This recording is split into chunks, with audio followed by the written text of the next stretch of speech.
It was a cool autumn evening when Evan, a 27-year-old business consultant, arrived in New Orleans. The city's charm was undeniable, with its old-world architecture and the vibrant atmosphere of the French Quarter. However, Evan wasn't here to experience the sights, he was here for a short business trip. He had booked a room in a small, intimate hotel in the heart of the quarter, far from the busy, impersonal chains that dotted the city. The hotel was an old, four-story building, its age evident in every creaky floorboard and flickering light. The faded grandeur of the place seemed to beckon him with a sense of nostalgia, its luxurious velvet armchairs and antique chandeliers almost as if trying to recreate a forgotten era. As he entered the lobby, there was something unsettling about the atmosphere. The air felt heavy, as though the building itself was carrying a long-buried secret. The receptionist, a middle-aged woman with unblinking eyes, welcomed him with a too-quick smile. "Welcome to the Grand Marigny," she said in a low, almost hypnotic voice, handing him a brass key with a faded number tag. Evan wasn't sure why, but something about her demeanor made him uneasy. Maybe it was the coldness in her eyes or the way she avoided making direct contact. He dismissed the feeling as nerves from his long flight and business meetings. He took the elevator up to his room, his fingers brushing against the worn brass buttons. As the doors closed, he noticed something odd. The elevator had all the buttons numbered from 1 to 5, but there was no button for the fourth floor. At first, he thought it was a mistake, maybe a malfunction. But as he pressed each button to test it, the fourth floor button was undeniably absent. Intrigued, he turned to the security camera in the corner of the elevator, expecting a quick explanation, but it offered no answers. He shrugged it off with a nervous laugh, assuming it was just a quirky detail. His room was on the third floor, and when he entered, he was greeted by an odd mix of opulence and neglect. The heavy drapes hung low, barely letting in the light, and the bed, though large, had a musty smell lingering in the air. He opened the window to get some fresh air and looked out at the quaint, cobblestone streets below. Something about the view felt wrong, distorted, as though he was staring into a different time. Shaking off the thought, he went about his business, preparing for his meetings the next day. That night, after a long day of work, Evan retired to bed, but sleep wouldn't come easily. Around 2:30 a.m., he woke with a thirst that couldn't be ignored. He rose from the bed and padded barefoot toward the window. As he pulled back the curtain to look out, something caught his eye across the street. In one of the windows of a building directly across from him, there was a figure. At first, he thought it was someone simply standing by the window, maybe looking out into the street. But as his eyes adjusted to the darkness, he realized the figure wasn't moving, not a single twitch or shift in position. It stood perfectly still, frozen in place. Evan's pulse quickened, and an uncomfortable sense of being watched filled him. He couldn't take his eyes off the figure, even though he felt a gnawing instinct to turn away. The figure's stillness was unnerving, almost unnatural. A chill ran down his spine. There was something about the way the figure was positioned almost too deliberate, as if it was waiting for him to notice. Minutes passed, but the figure remained unmoving. Then, just as suddenly as it had appeared, it vanished. Evan blinked, unsure if he had imagined it. But the feeling of unease didn't dissipate. Something in the back of his mind told him that he hadn't been imagining it. The sensation of being watched lingered.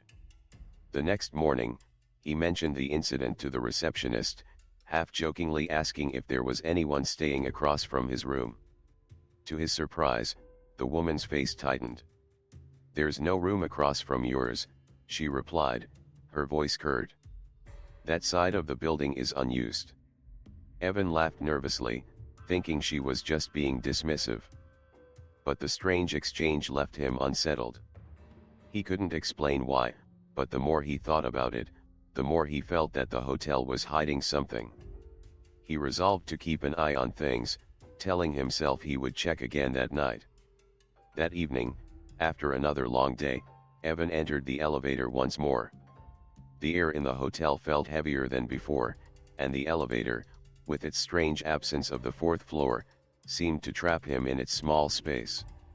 As the doors closed, he pressed the button for the third floor, expecting another mundane trip up.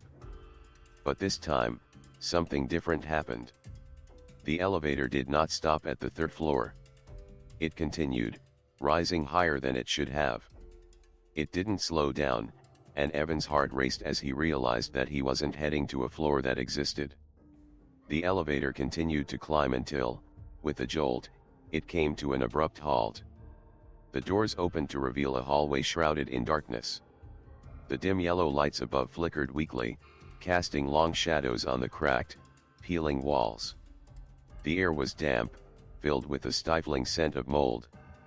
The wallpaper had long since faded, and the floorboards creaked ominously under his feet. Evan stepped out of the elevator, his breath shallow, but something compelled him to keep moving forward. At the end of the hall stood a door slightly ajar, a faint light leaking out. With no other choice, Evan walked toward it, each step feeling heavier than the last. As he pushed the door open, his stomach turned.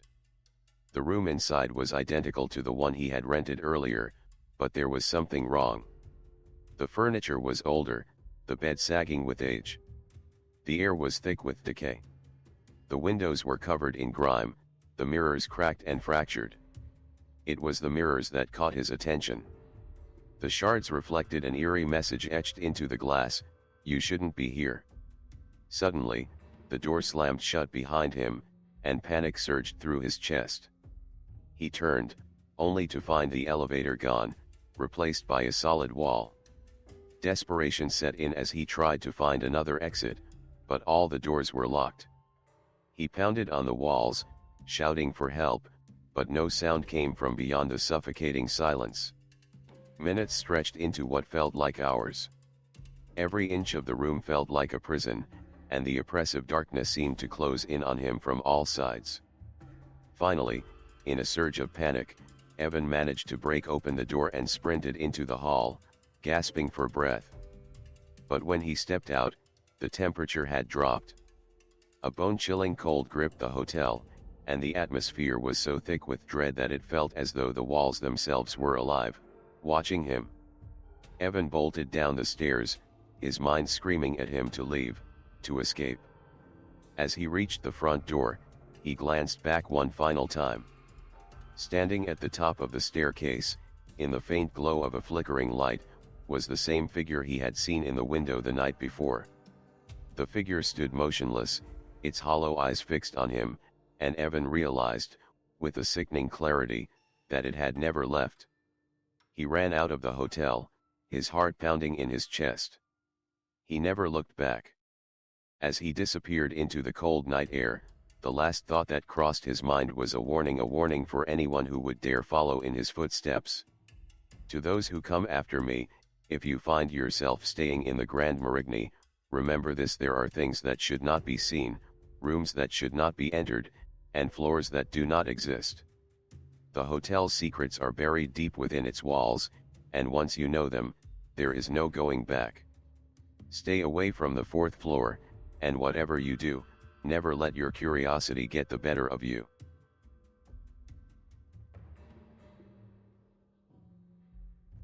Evan had been on the road for weeks now, his body weary from endless meetings, his mind clouded with the constant stress of work.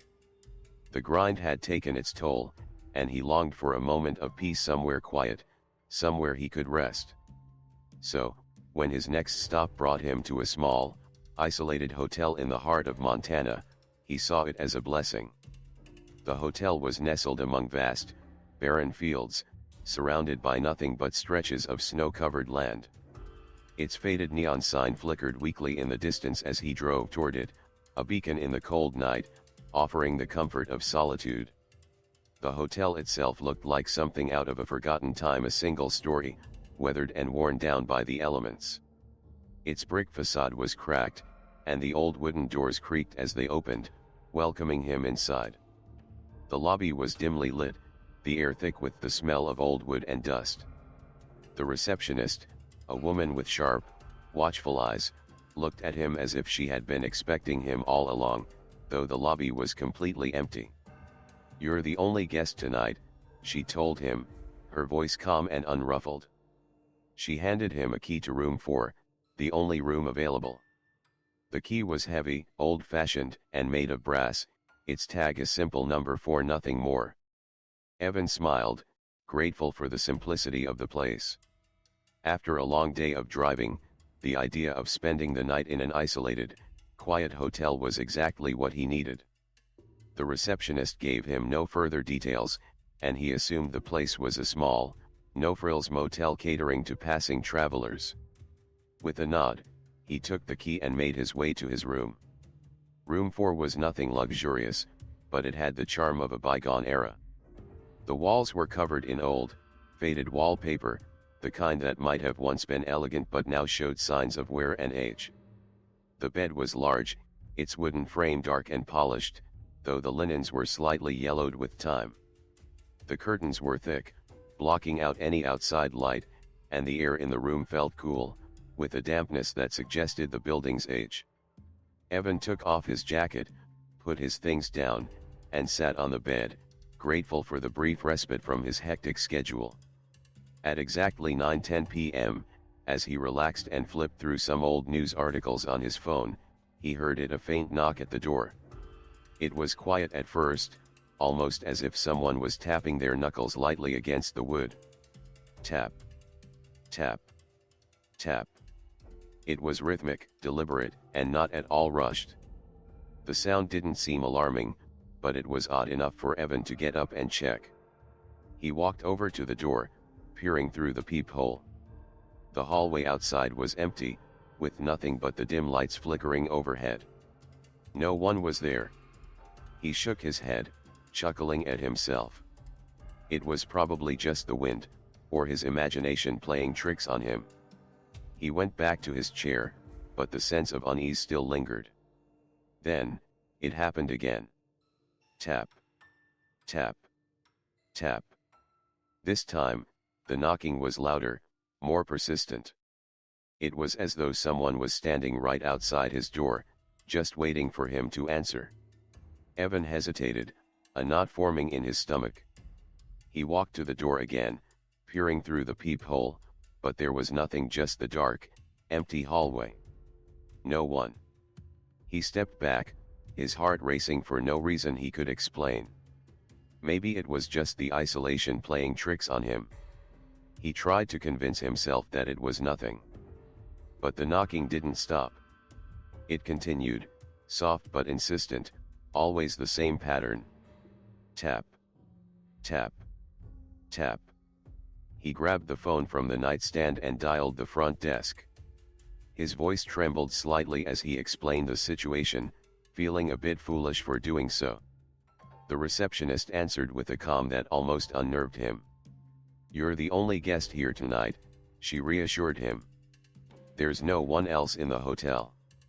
Her voice was unwavering, and for a brief moment, Evan thought he heard something in her tone, something that hinted at an old, deep-seated knowledge she wasn't sharing. He thanked her and hung up, but the knocking continued, louder now, echoing in the silence of the room. Tap. Tap. Tap. It was as if the sound was coming from all around him, from the walls, from the floor, from the very air. Evan stood frozen, his mind racing, torn between curiosity and fear. Should he open the door? Should he confront whatever was on the other side? The knock seemed to grow more demanding, more urgent. Tap. Tap. Tap. Each strike on the door felt like an invisible force, pushing against him, waiting for him to respond. Finally, after what felt like an eternity, Evan stepped away from the door, too frightened to open it. He sat on the bed, his hands shaking, his heart pounding in his chest. The knocking didn't stop. It went on for what seemed like hours, until Evan finally drifted into a restless sleep, exhausted but still haunted by the sound. The next morning, he approached the receptionist, his mind still reeling from the previous night's events. He asked her about the strange knocking, trying to make sense of it.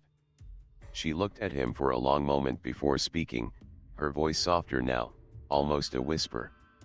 "Room 4, she began, "used to belong to the old manager. He died here. In that very room."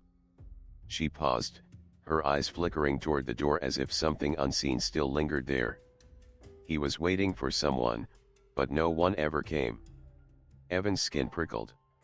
He pressed her for more information, but she simply shook her head, her expression unreadable. "There are stories," she said, "of the knocks. People hear them sometimes, but no one stays in this room long enough to find out why."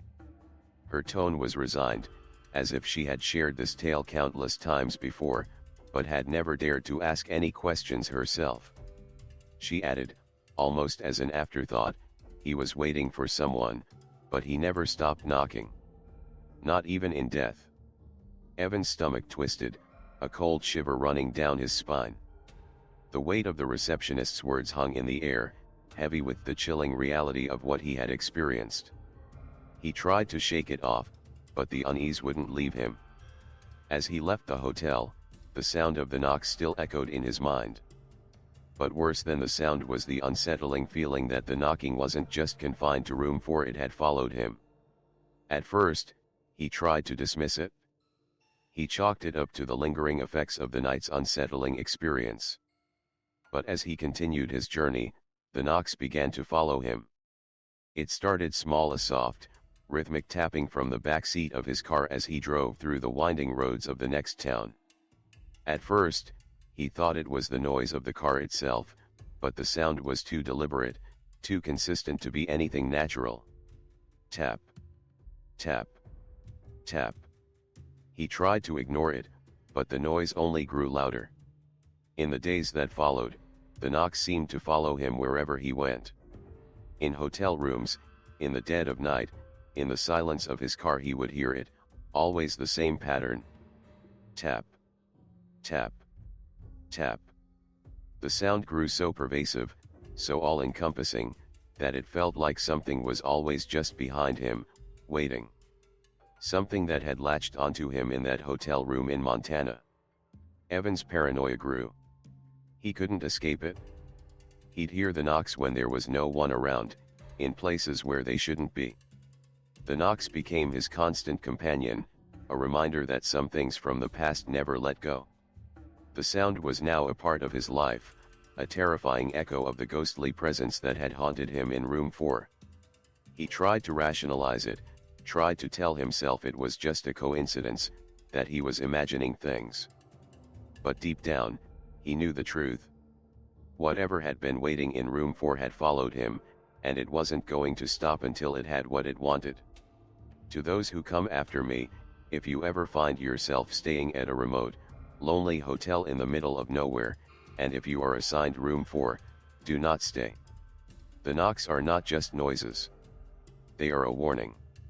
A presence. A reminder that some things from the past do not stay buried, no matter how far you run. Leave. Before it's too late.